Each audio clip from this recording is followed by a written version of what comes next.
Before I start out this video, I'd like to give a huge shout out to Aloha Android for featuring me along with C-Tech TV in his YouTuber Spotlight video. With that being said, what's up my fellow YouTube subscribers? In today's video, we will be reviewing the ZTE Paragon. Without any further ado, let's get started. To kick things off, the ZTE Paragon has a nice 4-inch display, which is a sweet spot for me.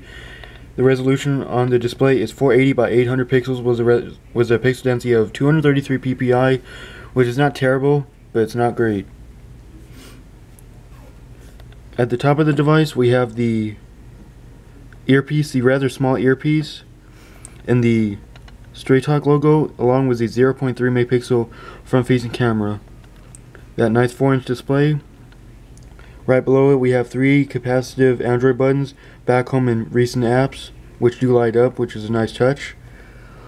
Along the left of the ZTE Paragon is the volume rocker up and down, very responsive, which is nice.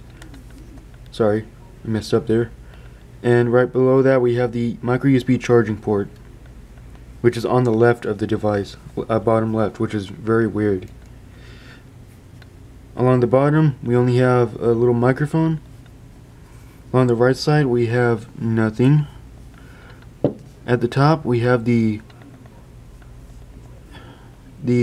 power sleep wake button on the right, which is raised and offers a really nice responsive feeling when pressed, and the standard size 3.5 millimeter headphone jack.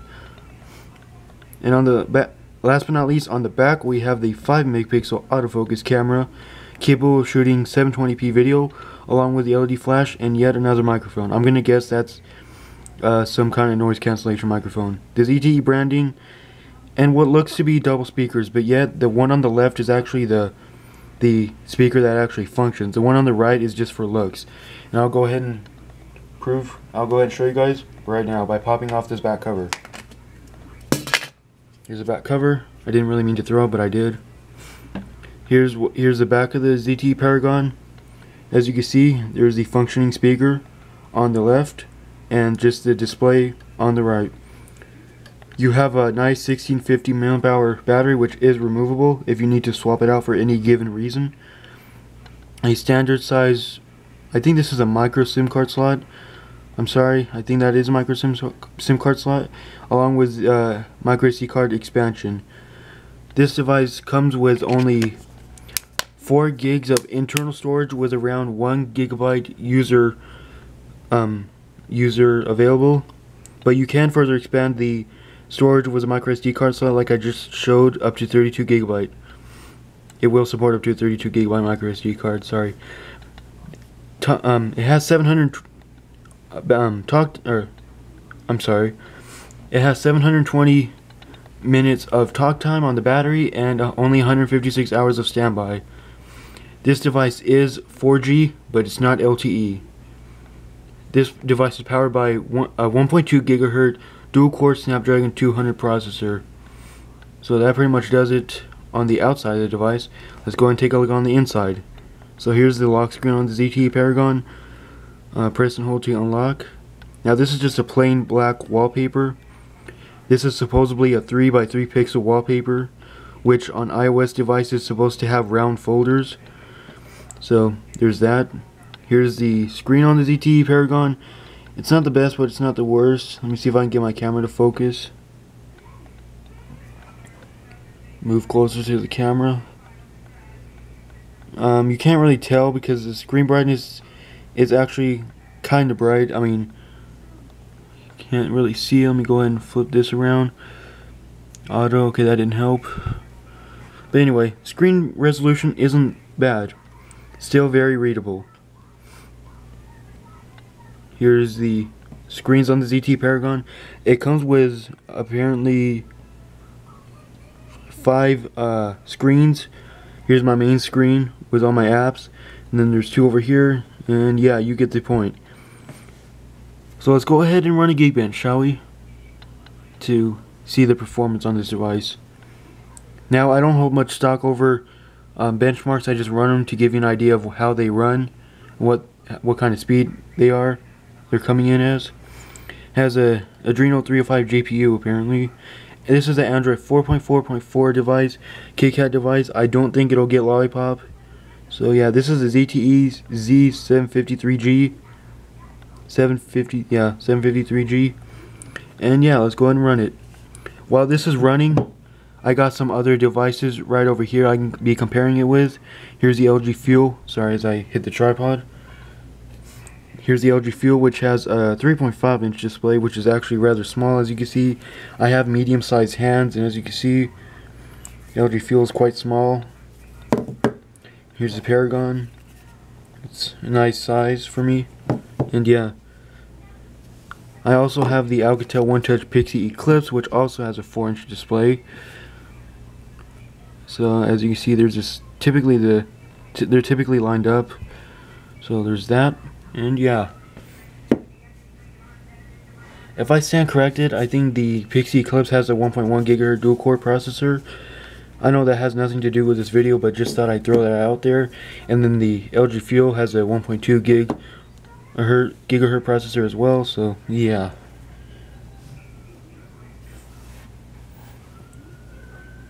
I got this device for a pretty decent price, but I have a feeling I overspent on it. For some reason the device looks crooked in person, but you know, I'll go ahead and straighten that out for you. There you go.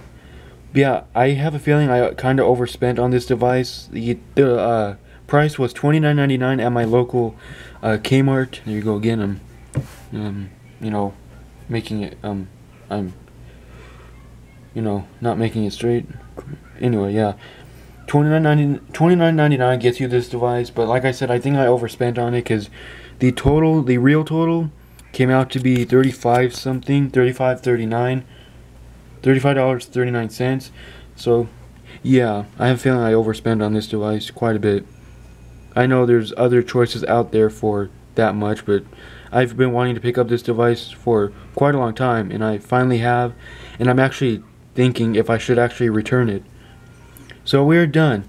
So the single core score on the ZTE Paragon is 319 with a multi-core score of only 595. Let's see where we are, shall we? 319. We're really not even on the board, as you can see. Multi-core score is 595. We're not even on the board either. So that gives you an idea of how this thing performs. I keep hitting the tripod. Going back to the main screen. Should be little to no lag at all. Google Plus, I just had it opened recently. Let's go ahead and run a quadrant, shall we? Run full benchmark. Yeah. I do not have my air conditioner on just because it's, you know, just for video purposes.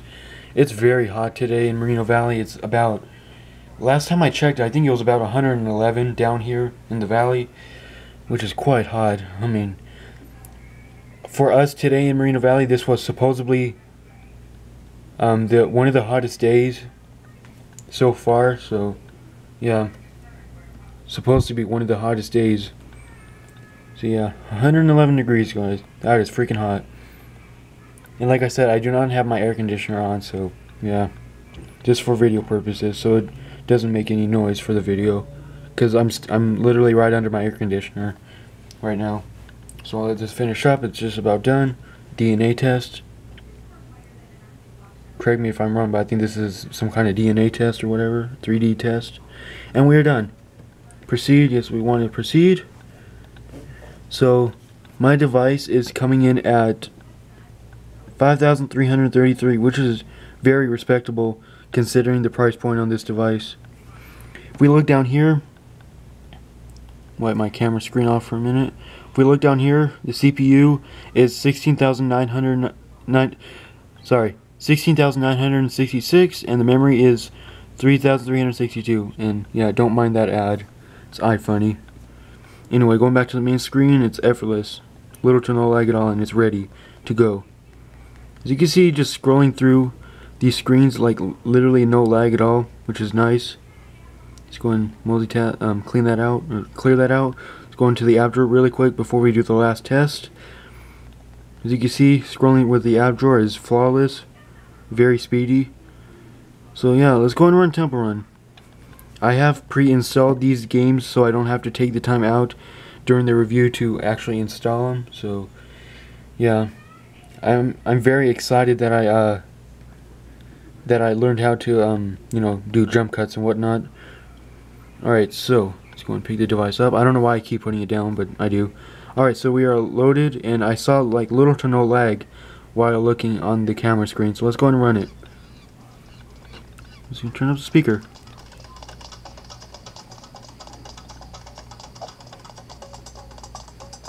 Go ahead and look off screen really quick. And as of right now, there's like little to no lag, which is nice.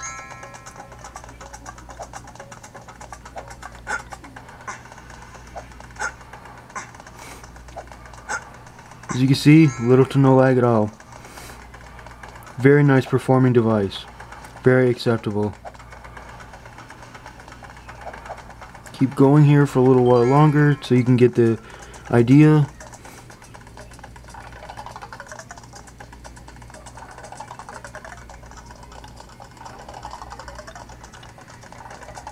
And you get the idea. Going back to the main screen, as you can see, very fluent. It does not lag one bit when going back to the main screen. And yeah, what shall we check out next? Let's say the camera. Let's take a look at the camera. Okay, this is defaulted to the front-facing camera for some reason. Alright, here we go. Here's the camera interface on the ZTE Paragon. Here's my notes that I took on this device. Just a couple notes. There's the devices. I guess I can go ahead and take a quick picture for you guys. Now, this is a 5 megapixel autofocus camera. At least it should be autofocus.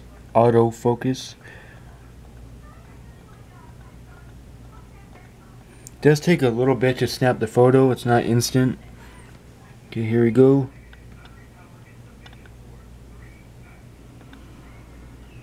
I don't think you can tell all that well, but it's a pretty decent camera. Very good results. I give it a thumbs up. So down here you have your mode button, you have your video recorder button, you tap that to start recording video, and you have your camera button to take a photo. Tap it to take a photo. And it does take a little bit, like I just said, to snap a photo. You can start recording like so. You can also take pictures. You can also take pictures while recording like so. And yeah, you can also stop it. And as you saw, there was no pause to record function with this camera. So yeah, going down here to the modes, we have modes such as auto, manual, HDR, panorama, smile, and interval. Up here we have settings. Let's take a look at the settings really quick, if I can tap it. For the camera, for the rear camera, we have grid on and off, self timer off. Oh my god, sorry. Self timer for off, 3 seconds, 5 seconds, or 10 seconds. Auto review for off, 2 seconds, 5 seconds, and always. Picture size all the way up to 2560 by 1920, which is full 5 megapixels, and as low as 640 by 480, which is VGA. And shutter tone on or off. Wait, tone 1, tone 2, or tone 3, or off.